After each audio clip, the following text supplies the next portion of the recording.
नमस्कार, मी अमिता. तुम्ही पाहत आहात E6 टीव्ही मराठी. मनोज जरांगे पाटील यांनी राष्ट्रवादीचे आमदार आणि माजी मंत्री धनंजय मुंडे यांच्यावर हत्येचा कट रचल्याचा आरोप केला होता.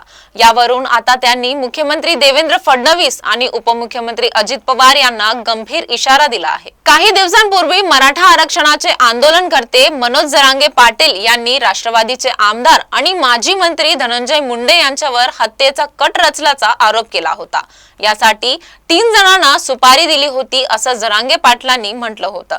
मात्र धनंजय मुंडेंनी जरांगे पाटलांचा आरोप फेटाळला होता.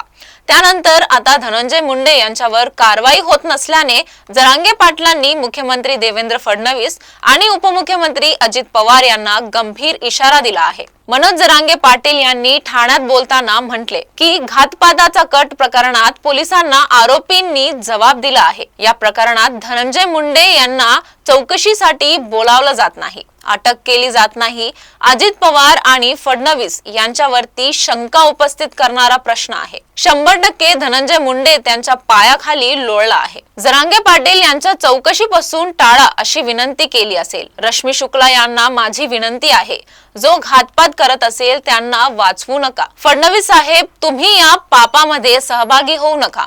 मराठ्यांची लाट फडणवीस आणि अजित पवार तुम्ही घेऊ नका. मुख्यमंत्री देवेंद्र फडणवीस आणि अजित पवार यांना इशारा देताना जरांगे पाटील म्हणाले की मराठे फडणवीस आणि अजित पवार यांच्या विरोधात गेले तर 2029 हातातून जाऊ शकते. काँग्रेस पक्ष समुद्रासारखा होता, त्याची देखील सत्ता गेली आणि भाजपची सत्ता आली. त्यामुळे फडणवीस यांनी गर्वात राहायचं नाही.